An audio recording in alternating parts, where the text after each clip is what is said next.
नमस्कार दोस्तों। इस वीडियो में मैं बात करने वाला एम एस वर्ड में चार्ट ऑप्शन के बारे में।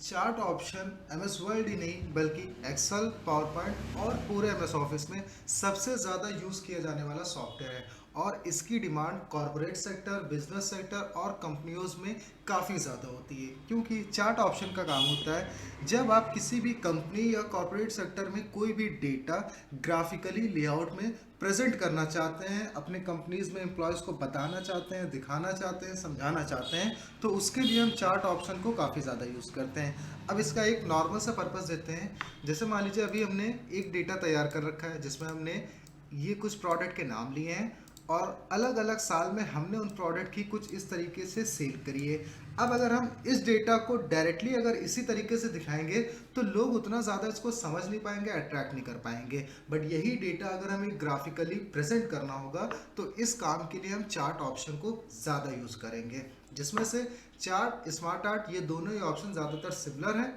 बट चार्ट एक एडवांस ऑप्शन है। तो स्मार्ट आर्ट अगर आपको ना पता हो तो मेरे लास्ट वीडियो में जाके आप देख सकते हैं, तो इससे आपको काफ़ी ज़्यादा ऑप्शन भी समझ में आ जाएंगे, साथ ही चार्ट ऑप्शन भी आपको थोड़ा बहुत क्लियर हो जाएगा और ज़्यादा। तो स्टार्ट करते हैं आज का ये वीडियो। तो सबसे पहले मैंने देखिए एक डेटा इस तरीके से बना लिया है। अब मैं सेकंड पेज पे इसी डेटा को एक चार्ट में प्रेजेंट करके दिखाऊंगा आपको। तो यहाँ से चार्ट पे क्लिक करना है। इसके अंदर भी देखिए आपको कई सारे लेआउट दिए जाते हैं जैसे स्मार्ट आर्ट में होते थे, जैसे कॉलम कैटेगरी, ये line, pie, bar, area, scatter, stock, surface, doughnut, bubble और रेडर। तो कई सारे आपको लेआउट दिए गए हैं। तो इसमें से किसी एक कैटेगरी पे क्लिक करना है, फर्स्ट लेआउट पे क्लिक करना है और ओके कर देना है। अब आपको यहाँ पे ध्यान रखना है, चार्ट का जो मेनली यूज़ होता है वो होता है एक्सेल पे, क्योंकि चार्ट के लिए जो हम डेटा तैयार करते हैं वो एक्सेल पे तैयार करते हैं। तो यहाँ पे अगर आप वर्ड में भी ओके करते हैं तो इसका डेटा क्रिएट करने के लिए आपको ये एक्सेल ओपन कर देगा कुछ इस तरीके से, देखिए। देन अब यहाँ पे आपको सबसे पहले अपने चार्ट के लिए डेटा क्रिएट कर लेना है। तो डेटा क्रिएट करते समय थोड़ा ध्यान दीजिएगा, ये जो आपका फर्स्ट सेल आ रहा है ब्लैंक, यहाँ पे आपको अपने डेटा की एक हेडिंग देनी है कि आप किस बारे में डेटा प्रेजेंट कर रहे हो। मान लीजिए हमने यहाँ पर अपने प्रोडक्ट प्रेजेंट करे, तो इस ब्लैंक वाली हेडिंग में मैं लिखूंगा प्रोडक्ट हेडिंग। उसके बाद नीचे अब आपको अपने प्रोडक्ट के नाम लिख देने हैं, जैसे मैंने इस टेबल में लिख रखे हैं। तब आप जैसे जैसे देखिए यहाँ पे प्रोडक्ट के नाम लिखेंगे, यहाँ पे देखिए चार्ट में वो नाम आपका हाईलाइट होता जाएगा कुछ इस तरीके से।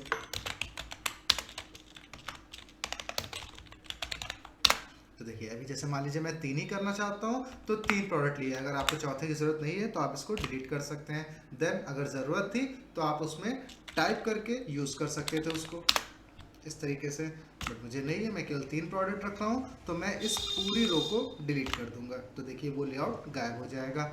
उसके बाद यहाँ पे जो आपका लिखा हुआ है सीरीज 1, 2, 3, इसमें आपको रखना होगा अपने प्रोडक्ट के ईयर को। जैसे मैं 2021, 22 और 23 3 साल का रिकॉर्ड दिखाना चाहता हूँ, तो यहाँ सीरीज 1 में मैं लिखूँगा 2021, सीरीज 2 में 2022 और सीरीज 3 में 2023।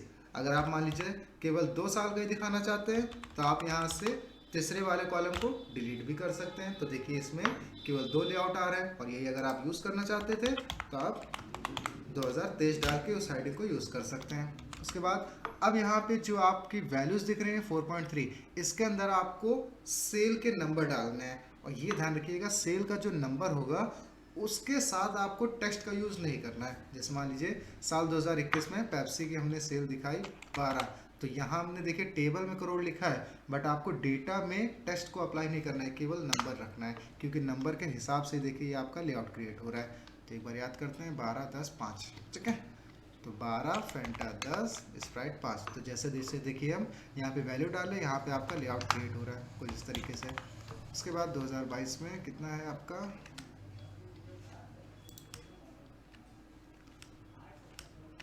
15/9/14, ठीक है। तो 15/9/14, साल 2023 में 12/8/13।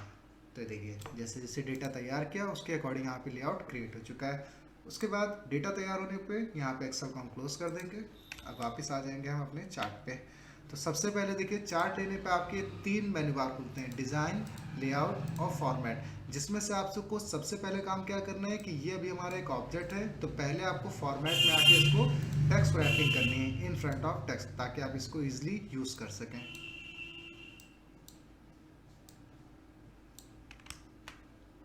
ये देखिए, अब ये हमारे एक टेबल में डेटा प्रेजेंट हो रहा है और ये हमारा एक चार्ट में डेटा प्रेजेंट हो रहा है। तब आपको डिफरेंस थोड़ा समझ में आ रहा होगा कि चार्ट को हम क्यों यूज़ कर रहे हैं, क्योंकि यहाँ पे जो हमारा डेटा है वो काफ़ी ज़्यादा अट्रैक्टिव लग रहा है। तो इसी अट्रैक्टिव वे और डिज़ाइनिंग की वजह से हम चार्ट को सबसे ज़्यादा यूज़ कर रहे हैं। देन अब इस चार्ट में ध्यान दीजिएगा, ये जो आपको नाम दिख रहे हैं और वैल्यूज़ दिख रहे हैं, इन सबको अलग अलग नेम दिया गया है। जैसे यहाँ पे ये जो आपको पेप्सी, फैंटा, स्प्राइट दिख रहे हैं, इन्हें कहा जाता है एक्सेस वर्ड, एक्सेस। ये आपके ओरिजेंटल एक्सेस हैं, ये वर्टिकल एक्सेस हैं। और ये जो आपको 21, 22, 23 दिख रहा है, इन्हें लेजेंड बोला जाता है। इसके साथ साथ जहाँ पे ये देखिए ग्रिड लाइंस के अंदर आपका एक एरिया सेलेक्ट हो रहा है, इसे कहा जाता है प्लॉट एरिया। और इसके जो बाहर वाइट हिस्सा है वो कहलाता है बैकग्राउंड। इसे भी हम धीरे धीरे जैसे कलर करेंगे आपको देखिए डिफरेंस पता चलेगा। तो ऑप्शन जानते हैं सबसे पहले। पहला आ जाइए डिज़ाइन में, तो यहाँ पे ये आपको दी गई है चार्ट स्टाइल, जो इस चार्ट को डेकोरेट करेगा। 3D में भी है और सिंपल में भी है। उसके आगे ये आपका चार्ट लेआउट है, जैसे आप इस लेआउट की पोजीशन बदल सकते हैं अलग अलग। ये देखिए हर पोजीशन अपने आप में डेटा को एक अलग तरीका दे रही है, जिससे आप अपने चार्ट को और ज़्यादा इजी बना सकते हैं प्रेजेंट करते समय। उसके आगे यहाँ पे एक ऑप्शन है सिलेक्ट डेटा का, कि इसी में मान लीजिए हमको और अगर वैल्यूज़ ऐड करनी है या प्रोडक्ट ऐड करने हैं, तो उसके लिए आपको जाना है सिलेक्ट डेटा में। वापस देखिए आपका डेटा का यहाँ पे खुल जाएगा, तो इसको यहाँ कैंसिल यहाँ से। अब यहाँ मान लीजिए हमको एक और प्रोडक्ट शो करना था, तो उसके लिए हम यहीं पे एक प्रोडक्ट और ऐड कर लेंगे। देखिए जैसे हमने प्रोडक्ट ऐड किया, यहाँ पे उसका लेआउट क्रिएट हो रहा है कुछ इस तरीके से। उसके आगे ये एक ऑप्शन है एडिट डेटा। एडिट और सिलेक्ट दोनों ही ऑप्शन सेम है, दोनों में ही आप वापस अपने एक्सेल पे जाकर किसी भी वैल्यू को एडिट कर सकते हैं, कस्टमाइज कर सकते हैं कुछ इस तरीके से।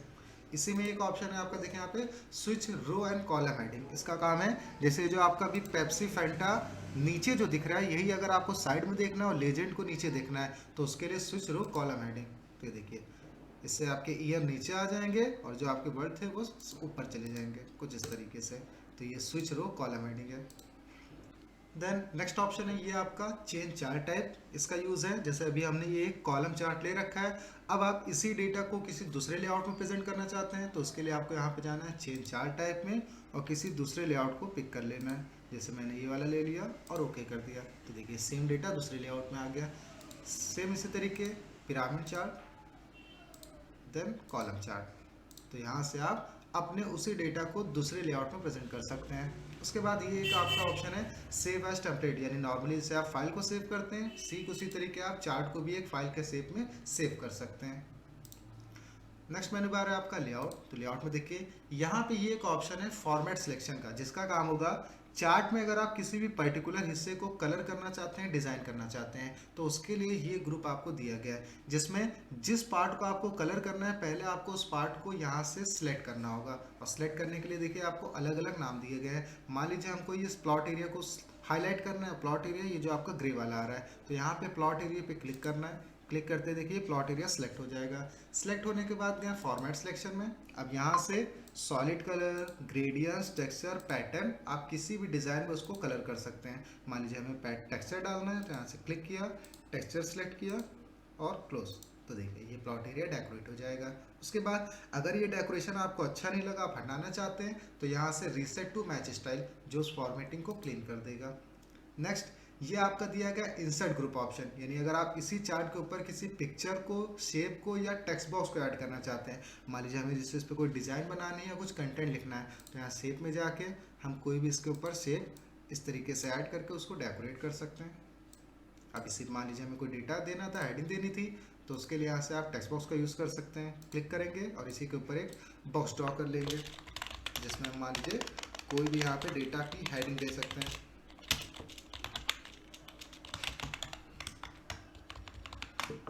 और डेटा को यहाँ से आप कलर भी कर सकते हैं, जो ऑप्शन आपके सेम रहेंगे। उसके बाद ज़रूरत ना हो सिंपल आप उसको डिलीट कर दीजिए। नेक्स्ट ये आपका दिया गया है लेबल्स ऑप्शन। तो लेबल्स का काम है, इसके अंदर आपको जितनी भी डिटेलिंग दिख रही है, जो नाम दिख रहा है, वो सब आपके यहीं से कंट्रोल किए जाएंगे। जिसमें से पहला ऑप्शन है चार्ट टाइटल। अब चार्ट टाइटल मीन्स अभी जैसे हमने ये देखिए चार्ट बना तो दिया है, लेकिन इस चार्ट में हमने कोई हेडिंग नहीं दिया, कोई टाइटल नहीं दिया है। तो टाइटल के लिए अगर आपको अलग से एक हेडिंग चाहिए तो इस ऑप्शन में जाके आप सेंटर्ड ओवरले कर दीजिए या अब चार्ट कर दीजिए। तो इससे देखिए चार्ट में एक हेडिंग आ जाएगी जिसमें आप अपना हेडिंग यानी कि कोई टाइटल दे सकते हैं जिस टाइटल के पर्पज़ में आपने ये चार्ट बनाया है। तो इस तरीके से देन अगर आपको ज़रूरत नहीं है तो हटाने के लिए आप नन ऑप्शन कर दीजिए। उसके आगे एक ऑप्शन है एक्सेस टाइटल। अगर आप चार्ट में नीचे की साइड या दाएं बाएं साइड आप हेडिंग देना चाहते हैं तो एक्सेस टाइटल में आपको यहाँ पे इन दो ऑप्शन को यूज़ करना है, जिसमें से नीचे हेडिंग देने के लिए हॉरिजॉन्टल में जाके टाइटल बिलो एक्सिस, और अगर साइड में हेडिंग चाहिए तो वर्टिकली में जाके रोटेट टाइटल या वर्टिकल टाइटल कर सकते हैं। यानी यहाँ पे आप साइड से हेडिंग को यूज़ कर पाएंगे कुछ इस तरीके से। देन अगर यूज़ नहीं है तो सेम उसी ऑप्शन में जाके हॉरिजॉन्टल को नन कर दिया और वर्टिकल को नन कर दिया, यानी लाना और हटाना सेम उसी ऑप्शन में है। उसके आगे ये दिया गया लेजेंड ऑप्शन। लेजेंड आपके ये कहलाएंगे जो आपने 21 22 23 लिखे हैं इन्हें लेजेंड कहा जाएगा। अब अगर आप इनकी पोजीशन को चेंज करना चाहते हैं या हटाना चाहते हैं तो आपको जाना है लेजेंड में। तो अभी देखिए लेजेंड आपके राइट आ रहे हैं, इन्हीं को अगर आप ऊपर देखना चाहते हैं तो शो लेजेंड एट टॉप, और नहीं देखना चाहते हैं तो नन। उसके आगे ये एक ऑप्शन है डेटा लेबल्स। डेटा लेबल्स का मीन है हमने जब चार्ट बनाया था तो चार्ट में अपने प्रोडक्ट में कुछ वैल्यू डाली थी, जैसे 10 करोड़ 20 करोड़ 5 करोड़। अब वो वैल्यूज हमको डायरेक्टली दिख नहीं रही हैं, हमको यहाँ पे चार्ट को समझना पड़ रहा है। जैसे ब्लू वाला पिलर देखिए आपको 12 पे दिख रहा है, यानी ये 12 करोड़ हुआ। ये आपका 14 से ऊपर गया यानी 15 करोड़। ग्रीन वाला भी 12 करोड़ पे आ रहा है, नीचे ब्लू आ रहा है 10 पे यानी 10 करोड़। तो इससे हमको ग्रिड लाइन से समझना पड़ रहा है। अब यही चीज़ अगर हम थोड़ा इजी करना चाहते हैं तो हम यहाँ पे जो वैल्यूज़ हमने पुट कराई थी उन्हीं वैल्यूज़ को हम लेआउट में शो कर देंगे। उसके लिए डेटा लेबल्स में जाके यहाँ पे हम करेंगे आउटसाइड एंड। तो देखिए जो वैल्यूज़ हमने डाली थी वही वैल्यूज़ हमारे लेआउट में भी आ जाएंगी। अब आप डायरेक्टली लेआउट को समझ पाएंगे। 12 करोड़ 15 करोड़ 12 10 9 8 8 14 13 12 6 9। तो इससे आपको डायरेक्टली हर लेआउट समझ में आ रहा है। तो यहाँ पे इसकी अलग अलग पोजीशन है। जैसे आपको बीच में वैल्यू देखनी थी तो centre, inside and inside base outside and जैसा भी हमने लगाया, और अगर नहीं देखना है तो नन। उसके आगे एक ऑप्शन है डेटा टेबल, यानी जो एक्सेल में आपने टेबल क्रिएट करी थी उसी टेबल को अगर आप चार्ट में देखना चाहते हैं तो यहाँ डेटा टेबल में जाके शो डेटा टेबल कर देंगे। तो देखिए वही टेबल आपको यहाँ पे शो हो जाएगी। नहीं देखना है तो नन। उसके आगे ये ऑप्शन है एक्सेस। एक्सेस यानी जो आपके ये साइड में नाम आ रहे हैं, ये जो आपकी वैल्यूज़ आ रही हैं और जो नीचे नाम शो कर रहे हैं, इन्हीं नामों को अगर आपको नहीं देखना है तो एक्सेस में जाएंगे, हॉरिजॉन्टल में गए नन, तो हॉरिजॉन्टल यानी आपके नीचे वाले नाम चले जाएंगे प्रोडक्ट के नाम, और अगर वर्टिकली करेंगे तो आपकी वैल्यूज़ चली जाएंगी। और जब वापस लाना होगा तो फिर से नाम लाने के लिए हॉरिजॉन्टल और वैल्यूज़ लाने के लिए वर्टिकल। उसके आगे ये एक ऑप्शन है ग्रिड लाइन्स, यानी ये जो आपको प्लॉट एरिया में लाइनिंग शो हो रही है, इन ग्रिड लाइन्स को अगर आप नहीं देखना चाहते हैं तो ग्रिड लाइन्स में जाके इसको नन कर दीजिए। और देखना है तो वापस देखिए मेजर ग्रिड लाइन आ रही है, माइनर आ रही है, मेजर एंड माइनर, तो ला भी सकते हैं वहीं से। उसके आगे ये प्लॉट एरिया, यानी जैसा भी हमने आपको बताया। अब इस चार्ट में ये जो ब्लैक वाला हिस्सा है वो बैकग्राउंड है, ग्रे वाला प्लॉट एरिया। अगर आप प्लॉट एरिया नहीं देखना चाहते हैं, डायरेक्टली लेआउट को बैकग्राउंड पे रखना चाहते हैं तो यहाँ प्लॉट एरिया को आप नन कर दीजिए। तो ये प्लॉट एरिया आपका गायब हो जाएगा। वापस लाना होगा तो फिर से शो प्लॉट एरिया। उसके आगे ये देखिए अलग अलग बैकग्राउंड स्टाइल दिए गए हैं, जिसमें से ध्यान रखिएगा ये सभी बैकग्राउंड स्टाइलें हर लेआउट पे अलग अलग काम करेंगी। जैसा अभी देखिए कॉलम पे ये आपका चार्ट वॉल और चार्ट फ्लोर नहीं ऑन हो रहा है, यही अगर हम दूसरा लेआउट ले लें, जैसे यहाँ पे हमने ये पिरामिड लिया तो ये अब आपका ऑप्शन ओपन हो जाएगा चार्ट वॉल और चार्ट फ्लोर। अब देखिए प्लॉट एरिया हाइड हो गया क्योंकि अब इसमें प्लॉट एरिया नहीं है। तो चार्ट वॉल का काम है, जैसे ये हमारा एक 3D डिज़ाइन है, इसमें ये जो हमारी साइड्स में हमको दिख रही है ग्रे कलर की, इन्हें चार्ट वॉल कहा जाएगा। अगर आप ये नहीं देखना चाहते हैं तो यहाँ पे इसको नन कर दीजिए। देखना चाहते हैं तो शो, कलर करना चाहते हैं तो यहाँ से फॉर्मेट सिलेक्शन, देखिए डेकोरेट कर सकते हैं। देन इसी में देखिए नीचे आपको ये एक फ्लोर दिख रहा होगा ग्रे कलर का, तो ये कहलाएगा आपका चार्ट फ्लोर। इसको आप नहीं देखना चाहते हैं तो नन, देखना है तो शो, कलर करना है तो सेम फॉर्मेट में जाके कलर। तो ये आपको देखिए हर लेआउट पे अलग अलग बैकग्राउंड मिलेगा। उसके आगे जो 3D ऑप्शन है, इससे आप इस ऑब्जेक्ट की पोजीशन को रोटेट कर सकते हैं, यानी चार्ट को अपने हिसाब से सेट कर सकते हैं जैसे आप प्रेजेंट करना चाहें। देन ये जो आपका आगे एनालाइजिंग पार्ट है, ये आपका दूसरे लेआउट पे काम करेगा। तो इसके लिए देखिए जैसे हमने यूज़ करना है लाइन ऑप्शन, लाइन वाला चार्ट, तो क्लिक ओके। तब आपके देखिए ये ऑप्शन खुल गए जो इसी लाइन को अलग अलग तरीके से प्रेजेंट करने का काम करते हैं। तो यहाँ पे ध्यान रखिएगा ये सारे ऑप्शन हर लेआउट पे अलग अलग काम करेंगे, सिर्फ एक लेआउट पे सारे ऑप्शन काम नहीं करेंगे। फिर से सिंपल वाला ले लेते हैं। देन सारे ऑप्शन नन। तो ये आपका लेआउट कंप्लीट। उसके आगे ये आपका दिया गया फॉर्मेट का। तो फॉर्मेट देखिए सेम है आपका, जैसे हर ऑब्जेक्ट में हम लोग अलग अलग तरीके से उसको डेकोरेट करते हैं, कंटेंट को कलर करते हैं, तो सेम पूरी फॉर्मेटिंग दी गई है।